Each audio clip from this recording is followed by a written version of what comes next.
Paneer kebab చేస్తున్నాను ఇప్పుడు. సోమవారం బియ్యపురవ upma plus paneer kebab, paneer, capsicum, onions కూడా వేస్తాను. అన్నీ వేసేసి దీంట్లో మసాలాస్ అన్నీ మిక్స్ చేసేసుకున్నాం.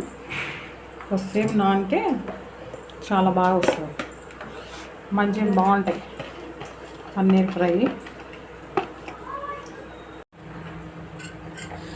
ఈ పన్నీర్ ముక్కలలో పెరుగు వేస్తున్నా. పెరుగు, రుచికి సరిపడా సాల్ట్, ఆల్రెడీ పన్నీర్లో ఉంటుంది కాబట్టి పింక్ సాల్ట్ వేసాను కొంచెమే. ధనియాల కారం, రెడ్ చిల్లీ కూడా,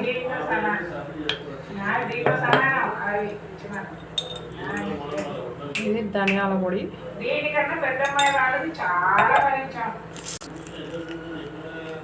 ఇది పావుబాజీ మసాలా వేస్తుంది టేస్ట్ కోసం.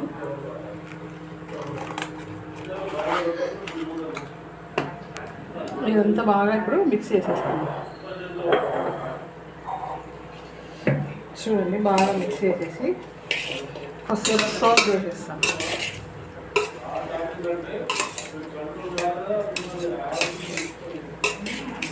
మంచిగా కొద్దిసేపు నానబెట్టామనుకోండి, ఒక 15 minutes అట్లా. మసాలా అంతా ముక్కలకు పట్టేస్తుంది కదా. మసాలా ముక్కలు ఒక్క నిమిషం ఈ సోక్ అయినాక కొంచెం బాగా సోక్ చేస్తాం.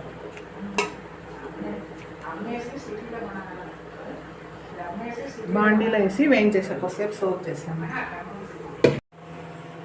షాలో ఫ్రై చేద్దాము. పన్నీరు షాలో ఫ్రై కోసం ఆయిల్ కొంచెమే వేస్తున్నాం, డీప్ ఫ్రై లాగా కాకుండా కొంచెమే వేసేసి క్యాప్సికమ్ అన్నీ ఒకటొకటి దీనిపైన పెట్టేసేసి మిక్స్ చేసుకున్నాం కదా, బాగా సోక్ అయింది కదా. ఒక్కొక్కటి వేసేసుకోవాలి.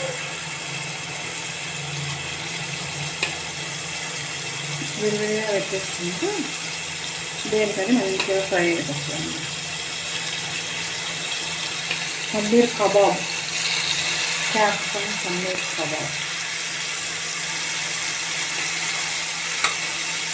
చాలా బాగుంటుంది. మేము రెగ్యులర్గా వేసుకుంటాం. ఇంకా పన్నీర్ వేసినప్పుడల్లా